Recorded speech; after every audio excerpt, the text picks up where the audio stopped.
It was a guy who was a real rough guy. I mean, he would throw his weight around prison. But in his dying days, he started to come to grips with his mortality. So his demeanor changed. On his deathbed, when he cried, I held his hand and cried with him. So the work became more than just a job. It became a part of my life. Coming from the stigma of rough and tough convicts and prisoners, you didn't realize that the word thank you would touch you so much. It allowed you to break down the stigma that men don't care about other men. And it's impossible in prison for you to care about a stranger. All that goes out of the window. I think for years we've known we were gonna have an issue with an aging population. Michigan sentenced people to extreme sentences. We have extreme amounts of medical care costs, like hundreds of millions of dollars a year. There were Republicans and Democrats alike who came together to try to develop a policy that would allow people to get out if they were really sick.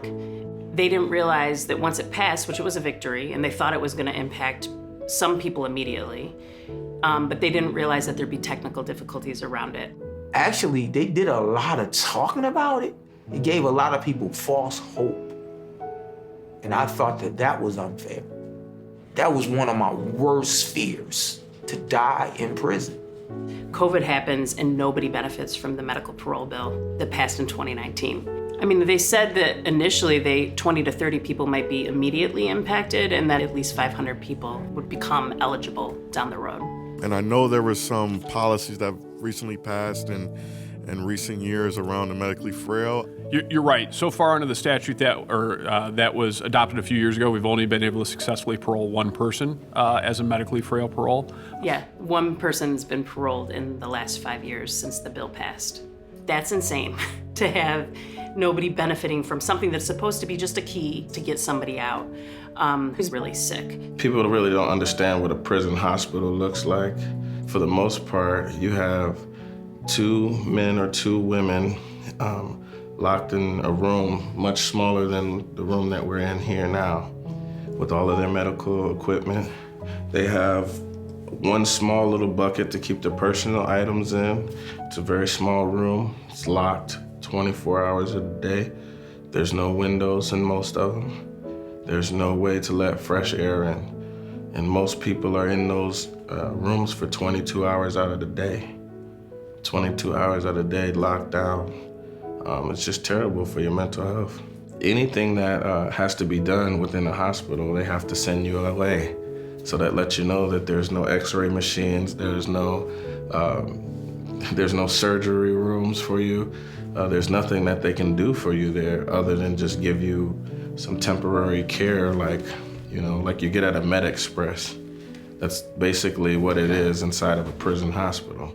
So when your roommate dies, they have to move you to another room. And this is the sad part. Because first, Michigan Department of Corrections has to notify your family of your death. And if you don't have any family, which happens all the time, you're talking about a man who maybe have done 20, 30, 40 years in prison. They're 70 years old, they don't have any family alive left. Their body actually sits in that room. I've seen a few days, 3 days, 4 days, someone sitting there in the dark room, waiting for someone to claim them. They just put a black plastic bag over your door window and you just sit until someone comes to claim your body. The department is overwhelmed with staffing shortage. That is a problem in itself. We have about 10,250 something filled, and we're authorized for about, I think it's 13,000. They would often run into problems with some people couldn't get where they needed to be for treatment or out on emergency as fast because the staffing was so short. And that would often push the people that need hospice care or medically frail to the bottom of the list. but it becomes like a pecking order, so to speak. Who is most important, right? Everybody from the nurses to nurses' aides to the housekeepers to the officers were really overworked, and that often caused people not to get the attention that they needed and deserved.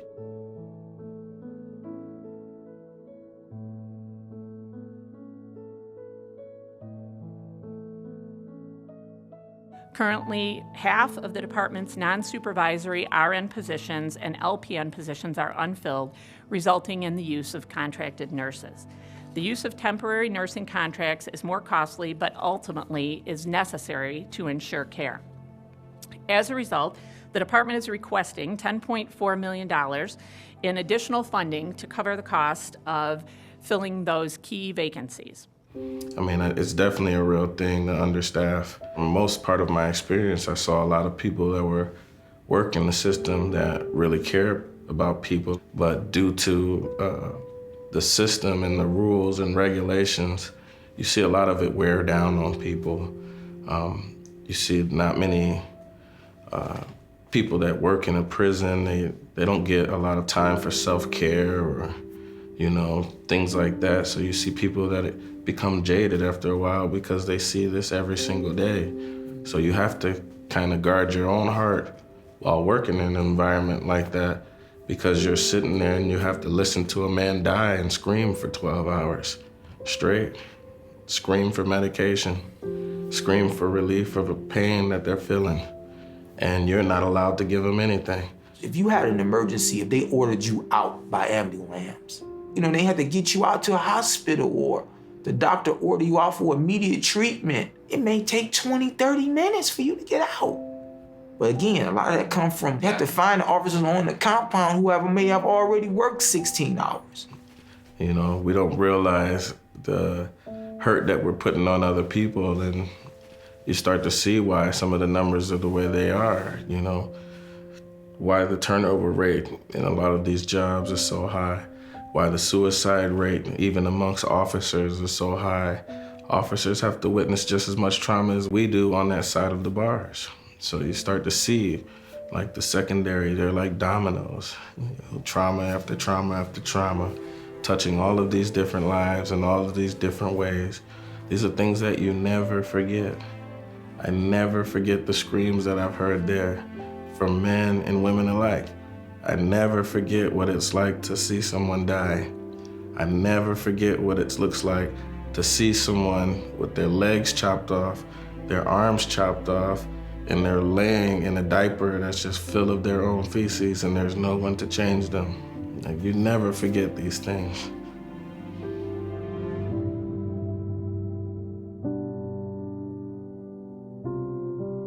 The wait to see healthcare in prison is already a long process. So for even more people to need it, that creates a whole nother problem. And you talking about a long waiting list for you to see, even for the simplest care. Sometimes a dental wait may be 3 months. So let alone a person that need a lot of treatment, we may be talking about 6 months. People are dying and they're losing their mind inside of the prison hospital. You know, to watch someone lose their mind and there's no staff that is medically capable of dealing with that. You know, we're putting stress on officers. We're putting stress on just nursing staff because they're not medically trained to deal with someone with severe mental illness, you know. There's facilities that are better and more able to deal with that. Can you imagine to be an elderly person with dementia in a prison hospital, and every single day you wake up and you don't even remember what you did to get you in this position in the first place. And every single day someone has to remind you that you're in prison. It doesn't serve us any. We don't get anything out of it. So you got somebody who's got a 6-year sentence. Let's say they get pancreatic cancer in their 5th year of incarceration. There's no way for them to get out of prison unless medically frail. The medically frail bill will help them. In terms of what's sort of not working with the current law, it is that the definition of medically frail is too stringent. The law right now indicates that folks have to go to a medical facility, essentially a nursing home, if they're end of life. The appropriate level of care is hospice, and it might be hospice at home. The cases we see often are folks who have a terminal diagnosis, like a terminal cancer diagnosis. The reality is they can stand, sit, walk without assistance until very late in their illness progression. But this is a parole process. There's hearings that have to be involved, victims have to have their right to be heard, and so if we wait to the point where somebody's at a stage where they can't get out of bed, we essentially can't get them through the process fast enough for them to parole. I do want to highlight that Senator Geis has Senate Bill 599. SB 599 is the bill that we helped develop that is going to amend the medically frail law to allow it to work the way it was supposed to. SB 599 would eliminate the nursing home requirement and just give the parole board discretion to parole people to wherever the best fit is. And it would also make the eligibility for parole much broader and extend it out to any person who's got a terminal diagnosis of less than a year. It's not like it's a get out of jail free card, but it's less restrictive in how it technically is administered. And so hopefully more people will be able to, if they're sick inside, the parole board can trigger a movement towards parole and somebody can go home to be ill and probably die. I think what's really key to remember is that the parole board is making these decisions 6,000 or 7,000 times a year and knows how to manage risk, knows the tools to manage risk, knows how to support appropriate placements for folks, and so we'd like to see that extended to this population as well. We're hopeful that the legislature will work on this. This is one of the MDOC's top 2 legislative priorities for the current session. It's not going to fully resolve the aging prisoner population, but we'd at least like to have that mechanism for some of these cases to move them from the correctional setting to a safe community setting for that last stage of their lives. The current situation doesn't make sense for anybody. Prisons are not set up to be nursing homes. It's a bad fit for the staff. It's a bad fit for the incarcerated people who need different levels of care. It's a bad fit for the other incarcerated people who, in many cases, are forced to care for their fellow prisoners. And it doesn't make sense for the state. The state is paying 100% general fund for the care of these people when they could be paroled and put on Medicaid. That in itself is costing the state millions annually. The majority of people that I encountered in the prison hospital were frail, old men who could barely walk, could barely bathe themselves. Most of the time would have to have a nurse bathe them.